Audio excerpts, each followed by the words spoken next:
Un mundo feliz, por Aldous Huxley. 17. Capítulo 16. Los hicieron entrar en el despacho del interventor.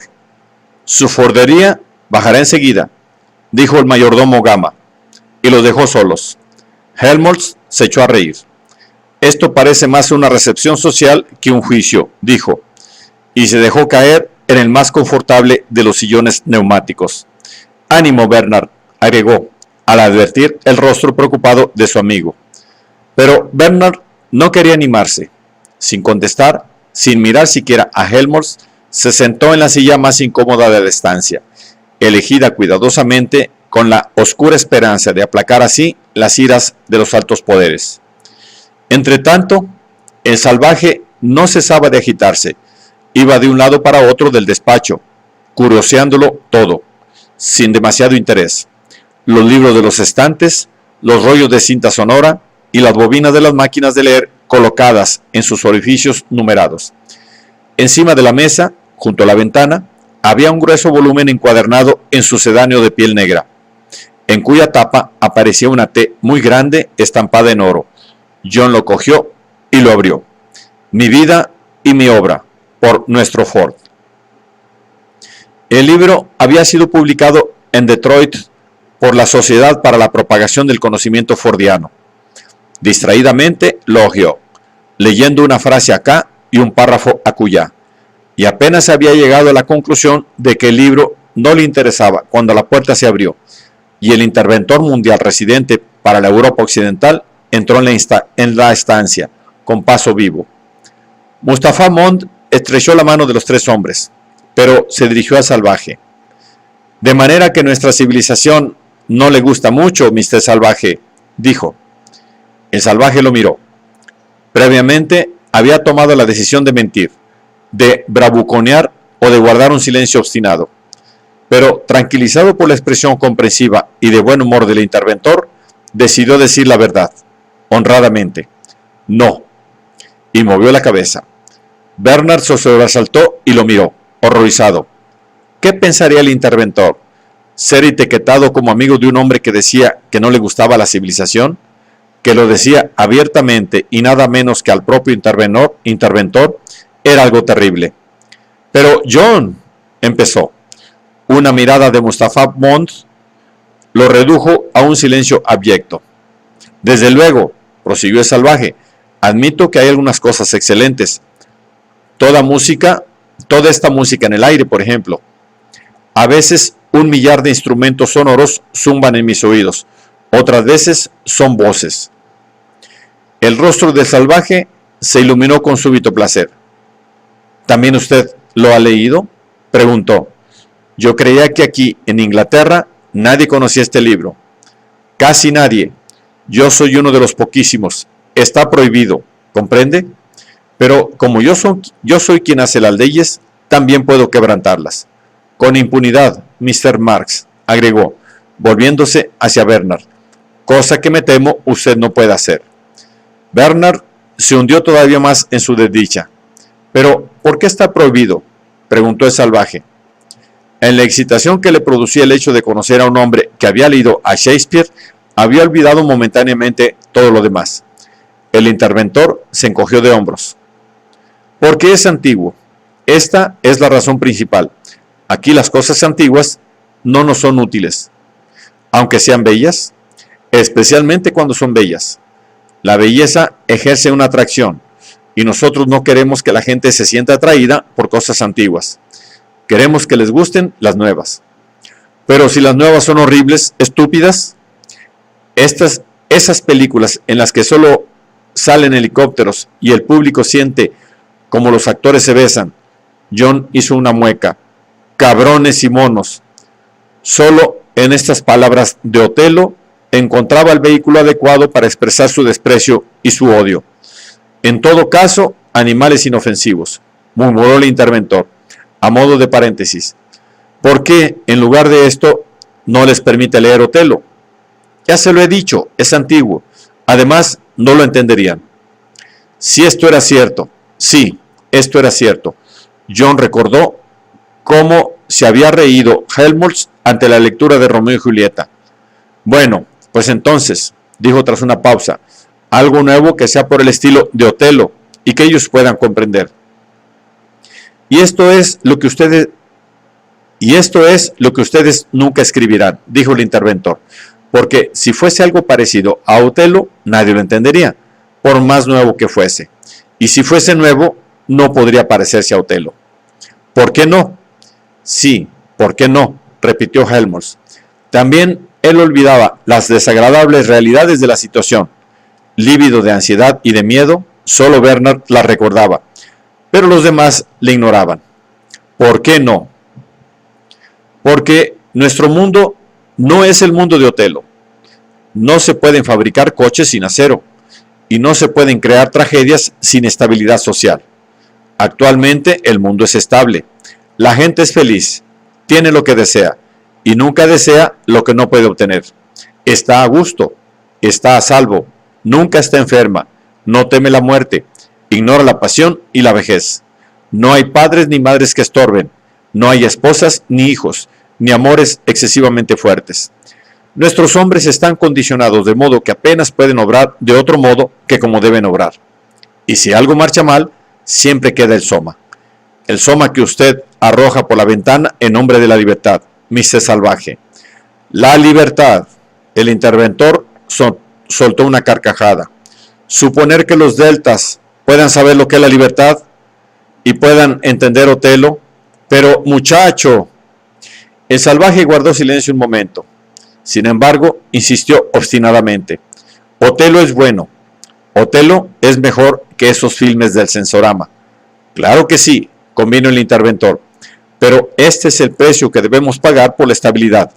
Hay que elegir entre la felicidad y lo que la gente llama arte puro.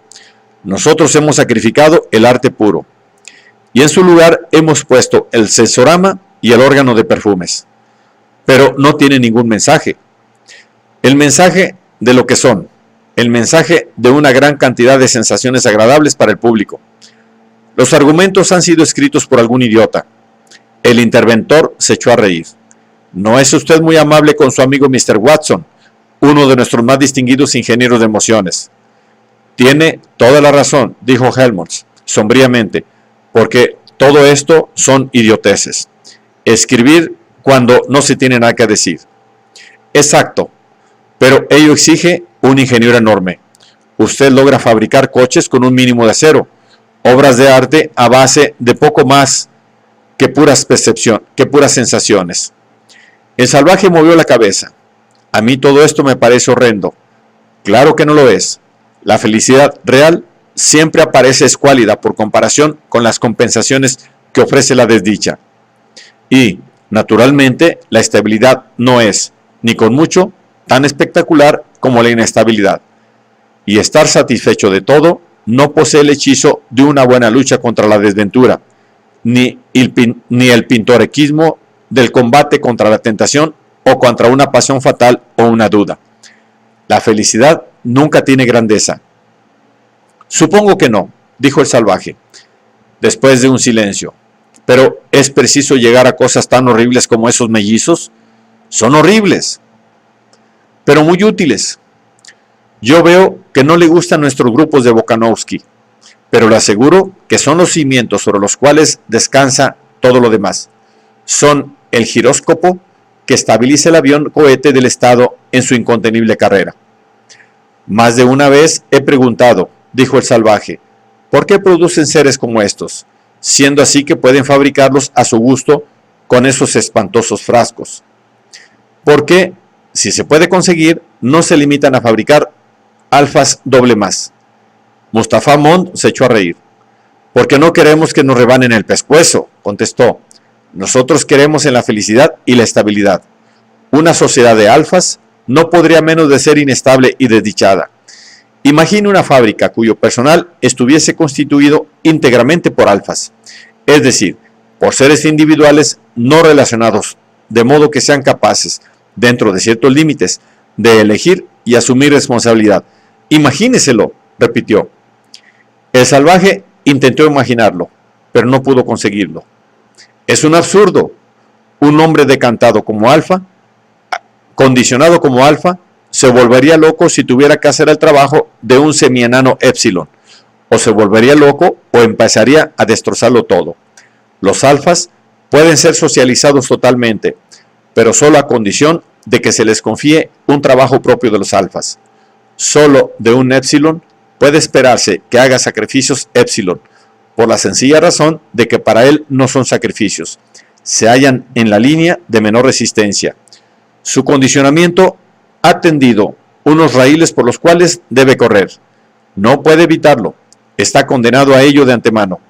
Aún después de su decantación, permanece dentro de un frasco invisible, de fijaciones infantiles y embrionarias. Claro que todos nosotros, prosiguió el interventor, meditabundo, vivimos en el interior de un frasco. Mas, para los alfas, los frascos, relativamente hablando, son enormes. Nosotros sufriríamos horriblemente si fuéramos confinados en un espacio más estrecho. No se puede verter sucedáneo de champaña de las clases altas en los frascos de las castas bajas. Ello es evidente, ya en teoría, pero además fue comprobado en la práctica. El resultado del experimento de Chipre fue concluyente. ¿En qué consistió?, preguntó el salvaje. Mustafá Mond sonrió. Bueno, si usted quiere, puede llamarlo un experimento de reenvasado. Se inició en el año 73 después de Ford. Los interventores limpiaron la isla de Chipre de todos sus habitantes anteriores y la colonización de nuevo con una hornada especialmente preparada de 22.000 alfas. Se les otorgó toda clase de utillaje agrícola e industrial y se les dejó que se las arreglaran por sí mismos. El resultado cumplió exactamente todas las previsiones teóricas. La tierra no fue trabajada como se debía. Había huelgas en las fábricas. Las leyes no se cumplían. Las órdenes no se obedecían. Las personas destinadas a trabajos inferiores intrigaban constantemente para conseguir altos empleos. Y las que ocupaban estos cargos intrigaban a su vez para mantenerse en ellos a toda costa. Al cabo de 6 años se enzarzaron en una auténtica guerra civil. Cuando ya habían muerto 19.000 de los 22.000 habitantes, los supervivientes unánimemente pidieron a los interventores mundiales que volvieran a asumir el gobierno de la isla, cosa que estos hicieron, y así acabó la única sociedad de alfas que ha existido en el mundo. El salvaje suspiró profundamente. La población óptima, dijo Mustafá Mond, es la que se parece a los icebergs, 8/9 partes por debajo de la línea de flotación y 1/9 parte por encima. ¿Y son felices los que se encuentran por debajo de la línea de flotación? Más felices que los que se encuentran por encima de ella, más felices que sus dos amigos, por ejemplo, y señaló a Helmholtz y a Bernard. A pesar de su horrible trabajo, horrible, a ellos no se lo parece. Al contrario, les gusta. El ligero, sencillo, infantil. 7 horas y media de trabajo suave, que no agota. Y después la ración de soma, los juegos, la copulación sin restricciones y el sensorama. ¿Qué más pueden pedir? Sí, ciertamente, agregó, pueden pedir menos horas de trabajo. Y desde luego podríamos concedérselo. Técnicamente sería más fácil reducir la jornada de los trabajadores de costas inferiores a 3 o 4 horas. Pero, ¿serían más felices así? No, no lo serían. El experimento se llevó a cabo hace más de siglo y medio. En toda Irlanda se implantó la jornada de 4 horas. ¿Cuál fue el resultado? Inquietud y un gran aumento en el consumo de soma. Nada más. Aquellas 3 horas y media extras de ocio no resultaron ni mucho menos una fuente de felicidad. La gente se sentía inducida a tomarse vacaciones para librarse de ellas. La oficina de inventos está atestada de planes para implantar métodos de reducción y ahorro de trabajo. Miles de ellos. Mustafá hizo un amplio ademán. ¿Por qué no los ponemos en obra? Por el bien de los trabajadores. Sería una crueldad atormentarles con más horas de asueto. Lo mismo ocurre con la agricultura. Si quisiéramos, podríamos producir sintéticamente todos los comestibles, pero no queremos. Preferimos mantener a 1/3 de la población a base de lo que producen los campos, por su propio bien. porque ocupa más tiempo extraer productos comestibles del campo que de una fábrica. Además, debemos pensar en nuestra estabilidad. No deseamos cambios. Todo cambio constituye una amenaza para la estabilidad. Esta es otra razón por la cual somos tan remisos en aplicar nuevos inventos. Todo descubrimiento de las ciencias puras es potencialmente subversivo. Incluso hasta a la ciencia debemos tratar a veces como un enemigo. Sí, hasta a la ciencia. ¿Cómo?, dijo Helmholtz, asombrado. Pero si constantemente decimos que la ciencia lo es todo, si es un axioma hipnopédico. 3 veces por semana, entre los 13 años y los 17, dijo Bernard, y toda la propaganda en favor de la ciencia que hacemos en la escuela. Sí, pero ¿qué clase de ciencia?, preguntó Mustafa Mond con sarcasmo. Ustedes no tienen una formación científica y por consiguiente no pueden juzgar. Yo, en mis tiempos, fui un físico muy bueno, demasiado bueno, lo bastante para comprender que toda nuestra ciencia no es más que un libro de cocina, con una teoría ortodoxa sobre el arte de cocinar que nadie puede poner en duda, y una lista de recetas a la cual no debe añadirse ni una sola sin un permiso especial del jefe de la cocina.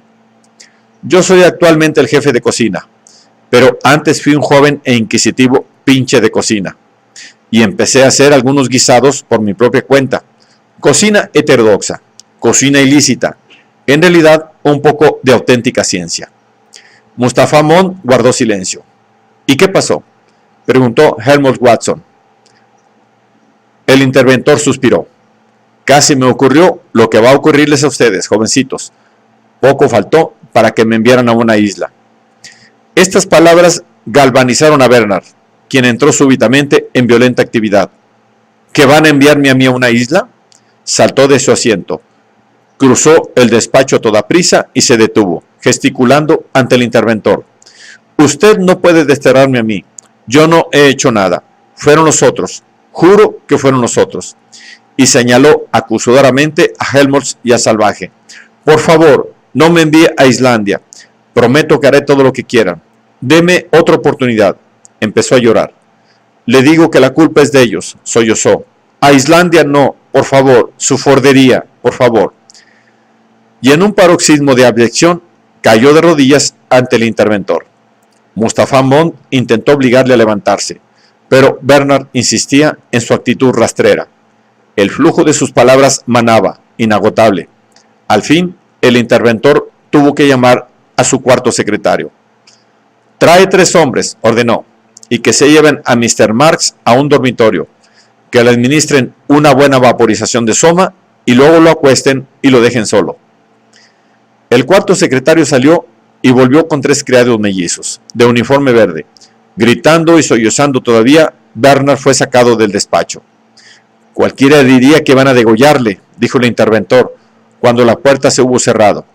En realidad, si tuviera un poco de sentido común, comprendería que este castigo es más bien una recompensa.